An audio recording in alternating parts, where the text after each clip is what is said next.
Welcome back to the Get Unstuck and On Target podcast. I'm Mike O'Neill with Bench Builders, and we help companies, especially manufacturers, improve their people, process, and planning systems so they can scale smarter and faster. Joining me from Cleveland, Ohio, is Gordon Stein. Gordon is a keynote speaker, a blogger, a personal finance expert, and he's the author of Cash Flow Cookbook, a $2 million towards financial freedom in 60 easy recipes. I've got that book here. We're going to be referring to it. Welcome, Gordon. Oh, pleasure to be here. Thank you so much, Mike. Gordon, we had an opportunity prior to scheduling this recording date to talk about a wide variety of things that you could speak on. And one thing that really caught my attention, as you know, I come out of an HR background, and my business works closely with HR departments. And I know that these HR departments in today's times have been so concerned about employee wellness, and they're trying so many different things. But when you pointed out that financial wellness is something that is often overlooked, and you pointed out that financial issues can be the number one stressor for employees, it has struck me as a perfect topic for us to have a conversation on. Does that work for you? That does for sure. I'm very passionate about it. We got a lot of help that employees need. Now, I made reference to your book, better described as a cookbook. I'm going to kind of hold up so it's there. It's excellent. We're going to refer to that here in a little bit, but I'd like to kind of lift a little bit of a quote from your website, and it reads, "Money should bring joy to your life. Money should free you for today's passions and tomorrow's dreams. For too many people, money limits them and brings stress and anxiety. It's time to get out of debt and build wealth." And this cookbook, and I love the concept, is designed to do that. So where would you like to start? Well, I mean, let's start with the employees. I think they're the most important people in this whole discussion. And let's back up before the 9% inflation. Let's back up before the recent stock market plunge and the lowering of people's values of their IRAs and their 401ks. Let's go back to some information of where we were at just a few months ago. And at that point, we hit a record for car loan duration. Back in my day, you had a 36-month car loan, you had a 48-month car loan. Average American car loan now is 72 months. Goodness. Most popular new car loans, 96 months. Wow. If you talk about from an HR perspective, many of our listeners here will have employee assistance programs that they're funding. Fully 50% of the calls into EAPs are about people's number one stress. That's their money. So every aspect of this we look at, we talk about living paycheck to paycheck. The stat a few months ago is 65% of Americans with children are living paycheck to paycheck. Center for Financial Innovation tells us that 85% of employees are so stressed about their money, it actually impacts them in the workplace. So we've got this looming crisis, and now everything has fallen apart much, much further. People are pushing out their retirement. They're more stressed about money than ever before. Their mortgage rates may have jumped from 2.5%, 3% to 4.5%, 5%. And what that means from a monthly payment perspective is massive. So, your employees are fighting this quiet war, and they really need help. Meanwhile, if I look at the wellness industry here in the US, that's an $8 billion industry. It's massive. Just about every company has some sort of a wellness initiative on the go. And when you look at them, we're fighting some really tough battles there, trying to get people to change their diet. Diets typically fail after a couple months. Trying to get people to start exercising. Those gym memberships usually have a duration of 2 or 3 months as well. But the biggest area, which is people's stress, and principally it's coming from their finances, that's one that we can change, and we can do it pretty easily. I think it needs to be a key part of every organization's wellness program. Gordon, we've not discussed this prior, but I just find it kind of intriguing that financial stress is so widespread. What is it? Are we not instilling financial awareness as we raise our children, or what's happening? Why is that happening in your opinion? I think there's two big parts to it. One, you just hit the nail on the head. Where are children going to get help with their finances? Well, one option would be from their parents, but we've already described parents. They're in terrible financial shape. They don't have much to give, and often what they give isn't good. And in many cases, they're instilling values that really aren't helpful to the children. It's been missing from school curriculums, grade school, secondary school, higher education, nothing about financial wellness. And that really takes us to, the employer. So people, first of all, have had no preparation, no training on this whatsoever, right? So that's problem number one. Problem number two is that marketers continue to get more and more sophisticated. So having been one at large technology companies, it's no accident that you're desperate to get yourself a new iPhone and you can't wait to go out and get that new outfit that you want because marketers hold all the cards. They're doing functional MRI studies to understand what catchphrases are going to want to make us buy. They do extensive A/B testing on commercials and videos to figure out what's going to move the consumer. There's store trackers as we move around a store to track our path, and those paths are modified to get us to buy more. On your way out of large department stores, in many cases, they'll have a whole corral that has junk food and chips and snacks and sodas before you can even get to the cash register.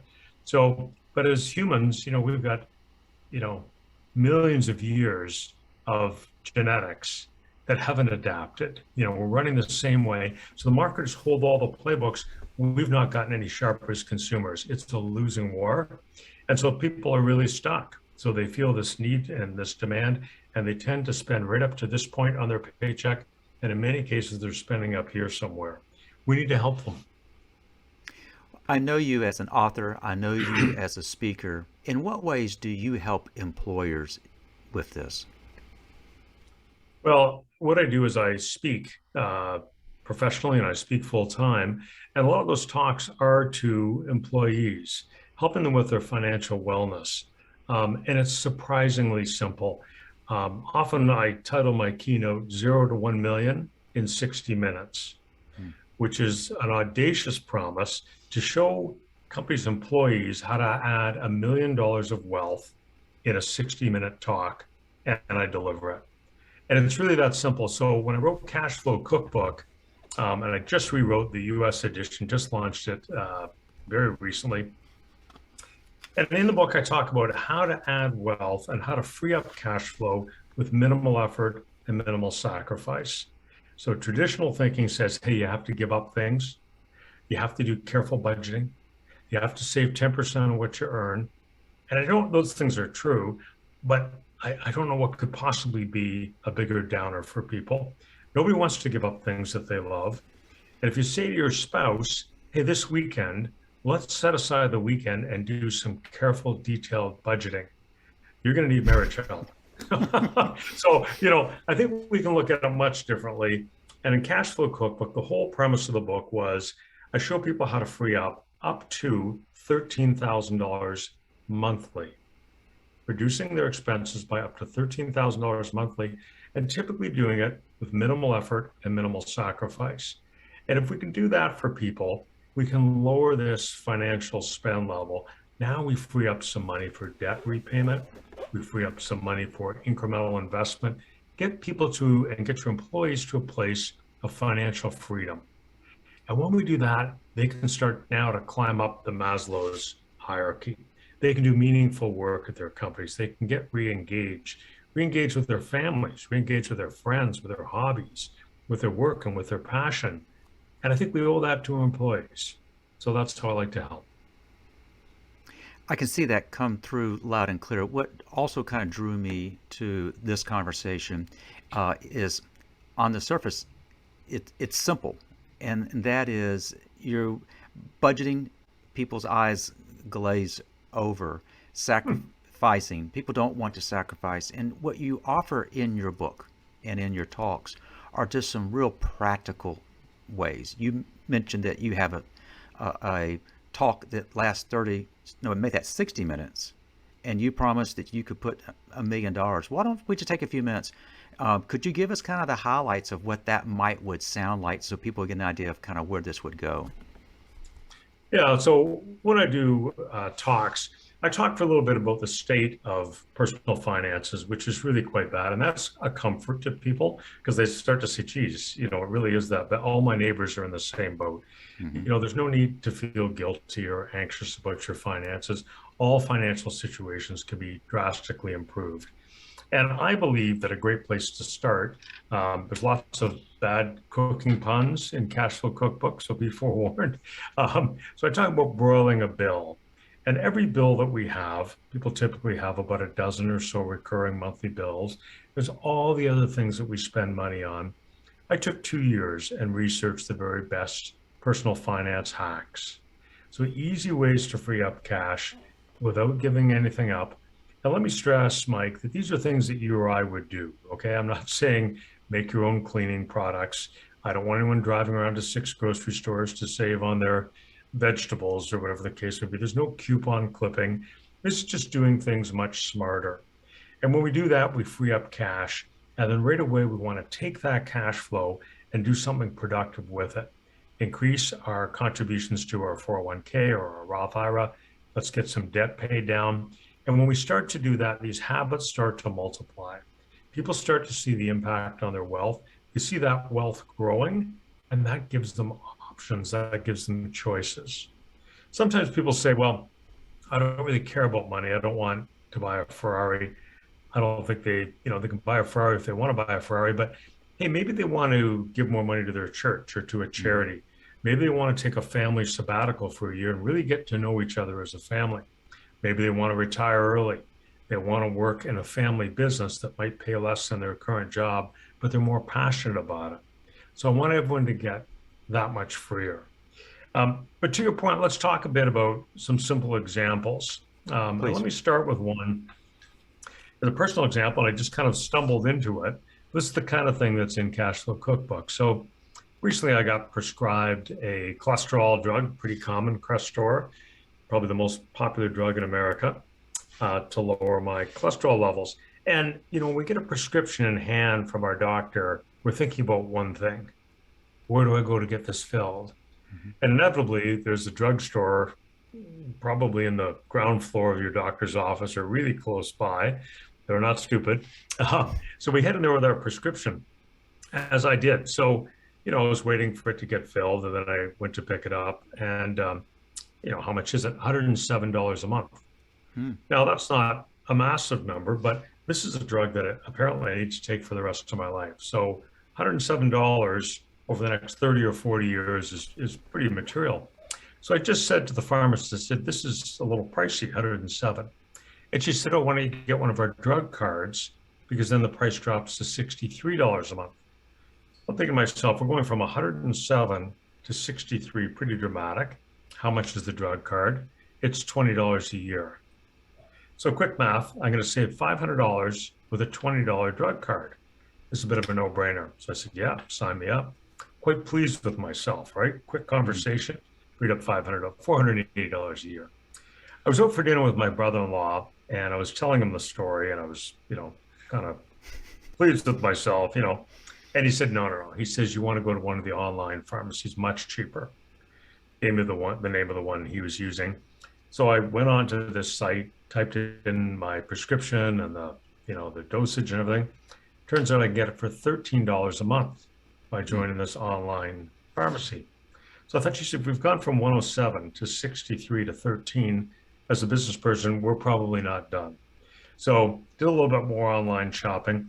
I now get the pills delivered to my house for $7 a month. Good. So how long did all this take? About 15 minutes. What did I give up? Absolutely nothing. How much careful budgeting did I do? None whatsoever. But now I have $100 a month. I did a blog post on cashflowcookbook.com, how I saved 94% on my prescription drugs. Just that easy. So imagine if you knew all of these hacks in every category of spend: housing, transportation, food, household, lifestyle, and financial. Imagine if every one of those costs, and it's thousands of dollars a month, were optimized just like I did with those prescription drugs. So that's really what Cashflow Cookbook is about. People can use the book. I kickstarted with my talks. helps them free up the cash, gets to a place of financial wellness. Gordon, you just mentioned, I think, 5 categories of spend, and you have examples of ways that you can reduce your cost in each of those.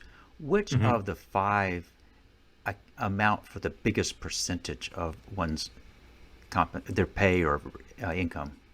Yeah, so there's 6 of them. I listed them in order of spend. So housing tends to be one, followed by transportation, food, household, lifestyle, and financial.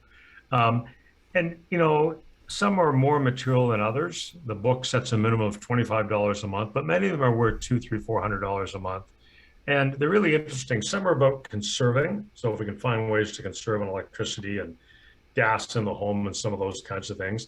Some are about intelligent comparison shopping, car insurance, house insurance. Others are you can appeal things like your house taxes. Hmm. And others are about applying innovation and disruptive companies to save us dramatically. Example, someone moving from a $200 a month cable TV bill to YouTube TV at about $70 a month. There's $130 of savings there. So there's another item that's worth checking out. I'll give you an example of one that was probably the most interesting one for me. And embarrassingly, it's one I missed in the first 7 printings of Cash Flow Cookbook. Mm. And I'm a Canadian and recently moved to the US. And what I didn't realize is when you switch countries, you lose your entire credit history. So I Really? tried to get a credit card here in the US, and they said no. I said, "What do you mean no?" You know, and I said, "Could you give me a lower limit?" And so we went down to a $300 credit card. They would not give it to me because I had no credit rating. Eventually, I had to put down $330 on deposit at the bank to get a credit card with a $300 limit.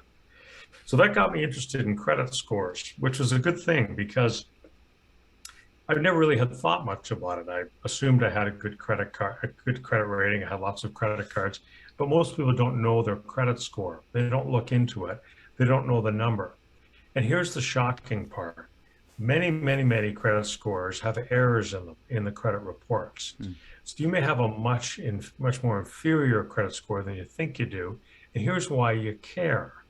So loans, the total interest cost of a loan can swing by up to 70%, depending on your credit score. Goodness. Your car insurance costs can swing by 30 to 50%, and your home insurance costs can swing by 30 to 50%.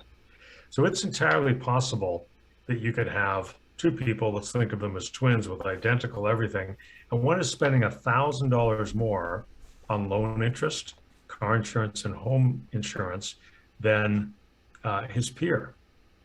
So there's a really interesting one. And again, notice what happened there. We correct errors on our credit score. We change our lifestyle, not a bit, but we might be freeing up $500, $1,000 a month. So when I work with people, typically I've not seen anyone who's saved all $13,000 that I document in the book. If they do, have them reach out. I'll give them another free copy of the book. But really typical, people can free up $500 a month, $1,000 a month, $2,000 a month. Now, if you invest that at 7% over the course of your career, very easy to add $1 million. So I often run through examples of people adding $3 or $4 million to their wealth at retirement. And those are big lifestyle changes. You know, we opened this conversation talking about how universal financial stress is, but something Mm-hmm. wanted to ask you. When I was managing HR and I'm working with employees at all levels, I made an observation that kind of surprised me, but it may be a wrong observation, and that is being overextended was not limited to folks who were on a much more fixed income. That I found that ran all the way up to the C-suite, and in certain parts of the C-suite even more so.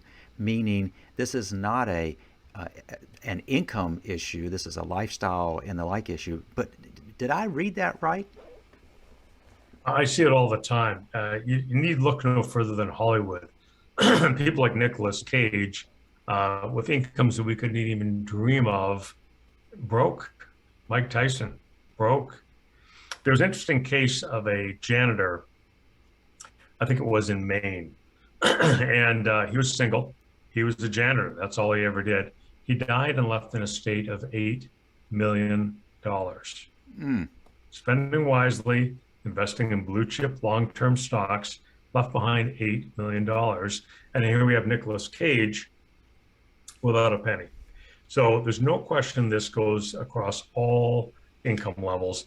When I talk to people earning $50,000 a year, they'll say to me, look, I just don't have 10% to save. Excuse me. When I talk to people earning $500,000 a year, they say to me, I don't have 10% to save. I actually have a personal friend who is a commercial lending VP at a bank. He goes into debt $5,000 more every month. He works at a major bank. His game plan in retirement is to sell his house in the city, retire to his cottage, and use those funds to pay off this ever-growing line of credit. So you see this at all income levels. And when I speak with wealth advisors, they often say that they have clients whose goal it is to get to $0 of net worth.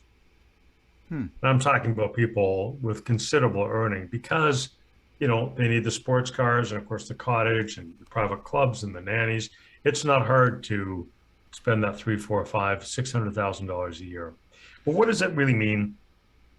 You know, if you're an HR leader in an organization, your people are absolutely panicked about money. There is no doubt about it.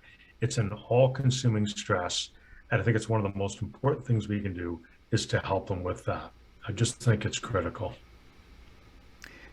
Gordon, as you kind of reflect on examples where either you or clients got stuck, what did it take for you or them to get unstuck? I think from a financial perspective, when people get stuck, I think they get really stuck because, again, they don't have the education, they don't have the knowledge, the spending continues. It's too difficult emotionally to cut things that they're invested in from a thing perspective. And we all have this as an issue. So I think without any kind of external factors, it's very hard for people to get unstuck. What's exciting, what's interesting in writing Cash Flow Cookbook and why I'm so passionate about it is I think absolutely everybody can get unstuck.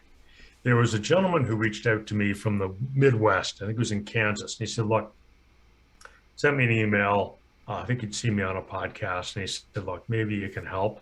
And here he was, a six-figure income earner. He was single. He was 47 years old. He had no wealth, nothing for retirement. And yet he was earning six figures. And he said, I just don't have, you know, the free cash flow. So just because he seemed very nice and very kind, and I was touched by his situation, I said, okay, why don't you send me a schedule of all of your expenses? And we went through it, handful of simple changes. I think we made 6 changes in his spending. He freed up another $500 a month. He put that in his company's contributory 401k. Because I said to him, well, nothing in your 401k? And he said, no. I said, what does your company contribute? And he said, yeah. I said, well, how can you not contribute to that? He doesn't have any money. So we freed up $500 a month, put that in the 401k, and then we did a catch-up call. He's on track to retire with $500,000 in his 401k. That's not massive, but I can tell you, it's a whole lot better than $0. So simple changes anyone can make. So lots of examples if you wanted to get into some more, Mike. I do want to ask another question other than an example, and that is, I just casually used the term financial freedom. And I'm looking at your backdrop, and it looks like it's a canoeing and the like, but financial freedom. I know that means different things to other people, but when you're talking to groups and you're trying to describe what financial freedom looks like, what's it feel like, how do you describe that? That's a great question. I think at the simplest level, It happens when you spend less than you earn. And the longer you do that, the more financially free you become. That would be one definition, and probably the simplest one. But what does it mean? I think it means you can you can go after your life's purpose. I think for most of us, our life's purpose is to pay the bills and to, somehow tread water financially. And for many, many, many people of all income levels, it's about figuring out which bill to pay. And we only get one life. And so, you know, here's an opportunity to go and live your best life, to do something that's meaningful, to really help people. So, I attempted to retire mid 50s, and people say, "Wow, how'd you do that?" I always say to people, "I read my own book," Mm. because I think everybody can do that. And then, because I wrote the book, there's a lot of demand for me to speak on the book to help others with their personal finances. But it's really changed my whole life because, as I say at the start of the book, I'm sitting in my studio and I've got a whole wall of guitars behind me, and I often use the weather app on my phone to determine my agenda for the day. Mm. So if it's nice, I may want to get out and do a bike or a kayak, as you can see here in the picture.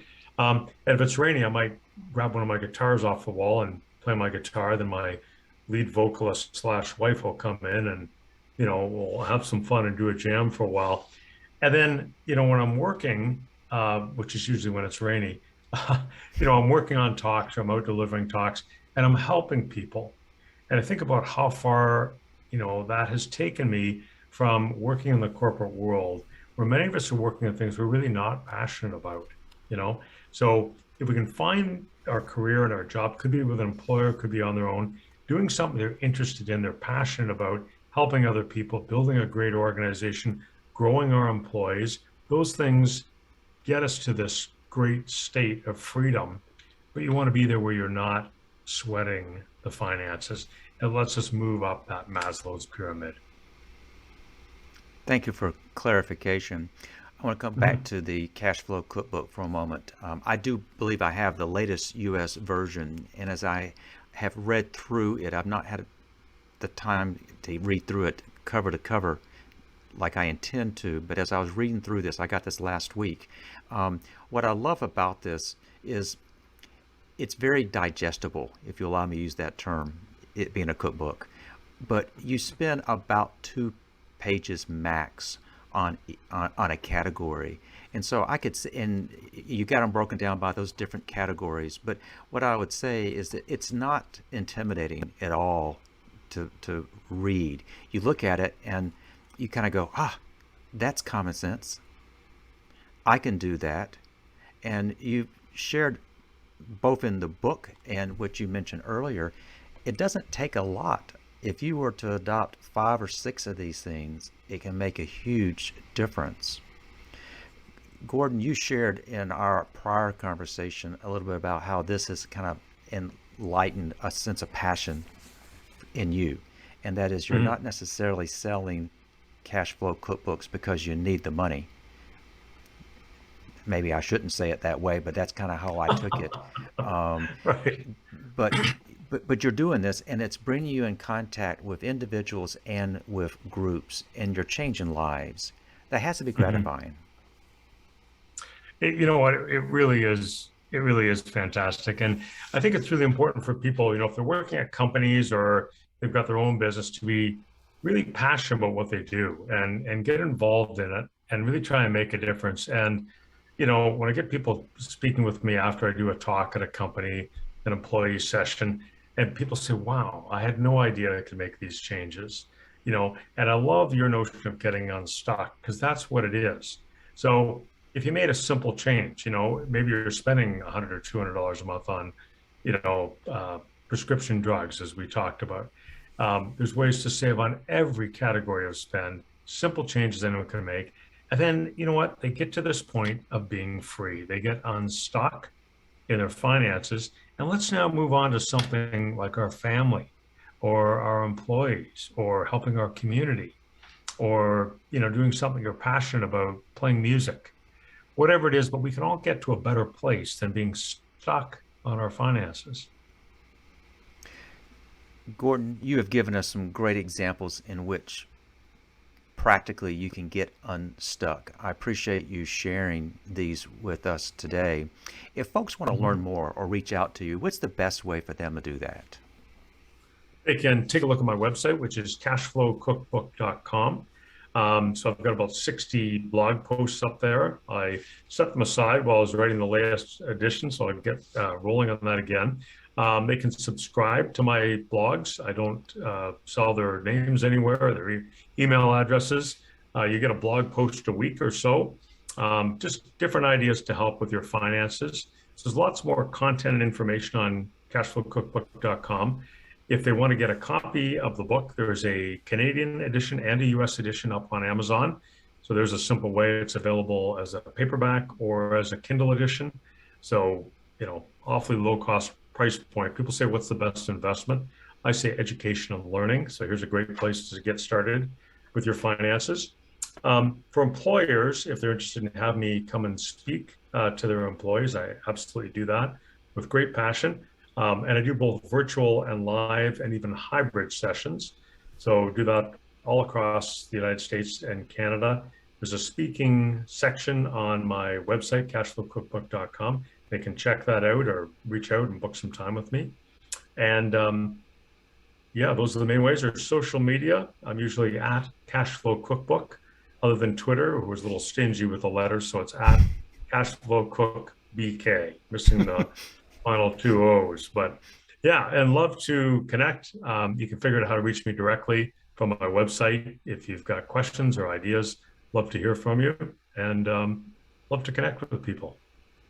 We'll include all of that contact information in the show notes. I have been on your website and I have read a number of your blogs. It's an excellent website, very informative. The blogs do kind of draw you in. And I just want to say thank you for spending time with me today, sharing your passion. Terrific. Great to be here. And let's get more people unstuck, Mike. Well, with your help, we'll do just that. I also want to thank our listeners for joining us today. We upload the latest episode every Thursday to all the major platforms, including Apple and Spotify. So if you've enjoyed this episode with Gordon, please subscribe. I've got a question for our listeners. Are you trying to grow your business and you want to make sure that you got the right people, process, and planning systems in place to grow smoothly? If yes, let's talk. Head to unstuck.show and schedule a quick non-sales call. We'll talk about your growth goals, and I'll do what I can to offer some actionable guidance to help you grow your business. So I want to thank you for joining us, and I hope you have picked up on some tips from Gordon that will help you get unstuck and on target. Until next time.